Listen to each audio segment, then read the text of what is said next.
بات کا جو کچھ ہو رہا ہے اللہ کے اذن سے ہو رہا ہے، اور یقین اس بات کا جو کچھ اللہ کر رہا ہے اس میں خیر ہے، بیدک الخیر۔ چاہے مجھے ایک بات ابھی ناگوار گزری ہے، مجھے تکلیف پہنچی ہے، اللہ کے اسکیم میں، the higher level scheme of things, divine scheme of things کے اندر اس میں کوئی نہ کوئی خیر ہے، تم جانتے نہیں۔ اس کو کھولا گیا۔ پہلی بات تو یہ ہے کہ تمہیں خوشی ملے، راحت ملے، مسرت ملے، یا کوئی غم ہو یا رنج ہو یا دکھ ہو، دونوں حالتیں برابر ہیں، اس لیے کہ دونوں میں آزمائش ہے۔ کبھی وہ دے کر آزماتا ہے، کبھی چھین کر آزماتا، دے کر آزماتا ہے شکر کرتا ہے کہ نہیں، چھین کر آزماتا ہے صبر کرتا ہے یا نہیں۔ عارف جو انسان ہوگا، اللہ کو پہچاننے اور جاننے والا، وہ چٹان کے مانند ہوگا، ہوا ادھر سے آئے یا ادھر سے آئے اسے کچھ نہیں کہے گا، اچھی بات آئے بری آئے کوئی پرواہ نہیں، اسے اللہ کی طرف سے۔ ما اصاب من مصیبت فی الارض ولا فی انفسکم الا فی کتاب من قبل ان نبرأها۔ یہ مضمون ہم بڑی تفصیل سے پڑھ چکے ہیں سورہ تغابن میں، وہاں فرمایا تھا دوسرے رکوع کی پہلی آیت، ما اصاب من مصیبت الا باذن اللہ، کوئی مصیبت، کوئی تکلیف، کوئی پڑھنے والی نہیں پڑتی مگر اللہ کے اذن سے۔ ما اصاب من مصیبت الا باذن اللہ ومن یؤمن باللہ یہدی قلبہ، اور جو اللہ پر ایمان رکھتا ہو اللہ اس کے دل کو ہدایت دے دیتا ہے، ہدایت چٹان، کہ ادھر کی ہوا آئے یا ادھر کی آئے اس میں کوئی جنبش نہیں ہوگی۔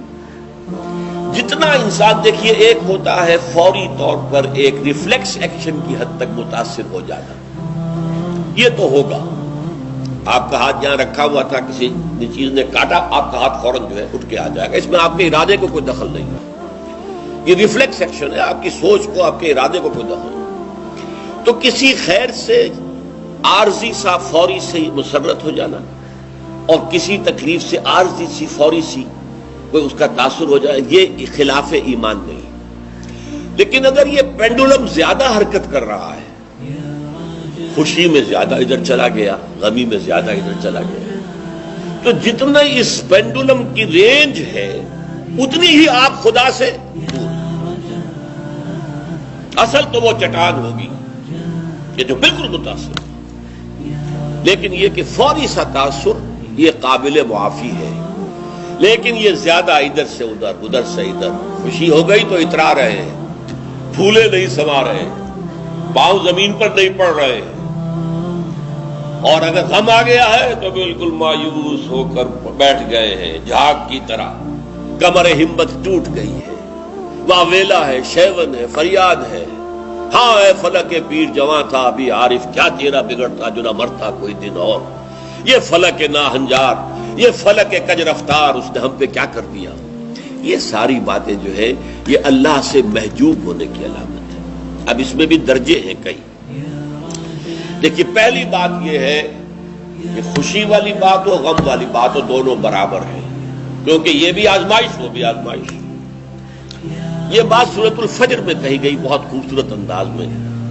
اللہ تعالیٰ نے انسان کی تھڑ دلے پن کی شکایت کرتے ہوئے، شکوہ کرتے ہوئے، فَأَمَّا الْإِنسَانُ إِذَا مَا ابْتَلَاهُ رَبُّهُ فَأَكْرَمَهُ وَنَعَمَهُ فَيَقُولُ رَبِّي أَكْرَمَنِ۔ اس انسان کا حال عجیب ہے، جب اس کا رب اسے آزماتا ہے اور عزت دیتا ہے، نعمتیں دیتا ہے، تو کہتا ہے میرے رب نے مجھے بڑی عزت دے دی۔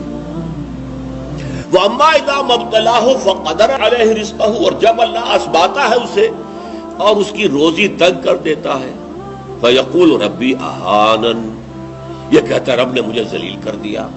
کلا، ہرگز نہیں۔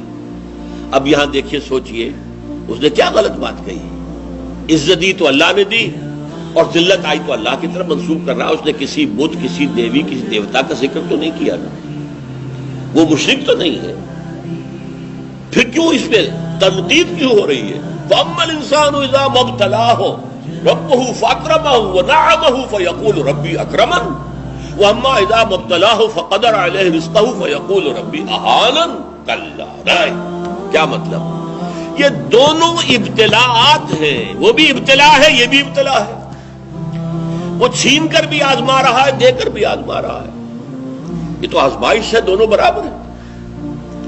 لیکن اس سے اگلا مرحلہ اور ہے، عام طور پر ہم یہ سمجھتے ہیں کہ تکلیف والی آزمائش سخت ہے اور خوشی اور مسرت اور نعمتوں والی آزمائش جو ہے یہ ہلکی آزمائش ہے، آسان ہے۔ معاملہ اس کے برعکس ہے۔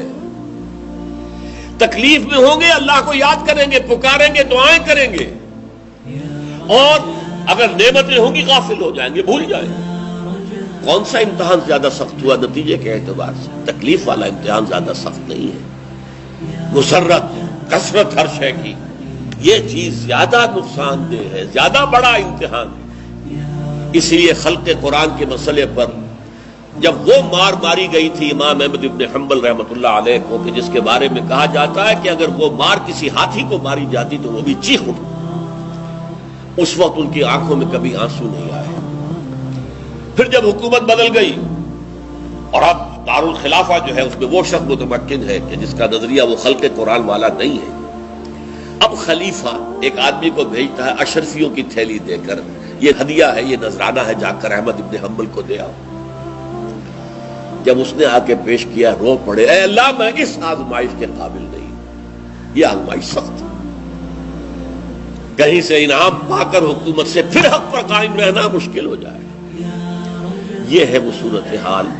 ما اصاب من مصیبت فی الارض ولا فی انفسکم الا فی کتاب من قبل ان نبرأها ان ذلک علی اللہ یسیر لکہ لا تأسوا علی ما فاتکم ولا تفرحوا بما آتاکم واللہ لا يحب كل مختال فخور۔ اور اللہ تعالیٰ کو شیخی خورے، فخر کرنے والے، اکڑنے والے بالکل پسند نہیں۔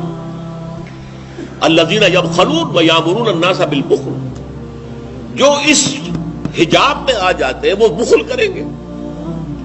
دولت ہی سب سے بڑی شے ہے، سنبھال کر رکھو، خرچ کرو گے تو ختم ہو جائے گی، دولت کی بنیاد ختم ہو جائے گی۔ اپنی تجوریوں کو بھر کر رکھو، خالی نہ کرو۔ اور جو شخص خود بخل کرتا ہے وہ دوسروں کو بھی بخل کا مشورہ دیتا ہے تاکہ اس کے اپنی بخیلی پر بھی پردہ پڑا رہے۔ بھائی کیا کر رہے ہو تم نے؟ دونوں ہاتھ کھلے چھوڑ دیے ہیں، تمہیں کوئی فکر نہیں ہے، تمہاری اولاد ہے، اس کے ضرورت تقاضے ہوں گے، تمہاری بچیاں ہیں، ان کے ہاتھ پیلے کرنے ہوں گے، کیا تم نے سوچا ہوا؟ وہ مشورہ بھی بخل کا دیں گے تاکہ ان کے اپنے بخل کے اوپر بھی پردہ پڑا رہے۔ یہ وہ کیفیت ہے کہ جو پھر محجوب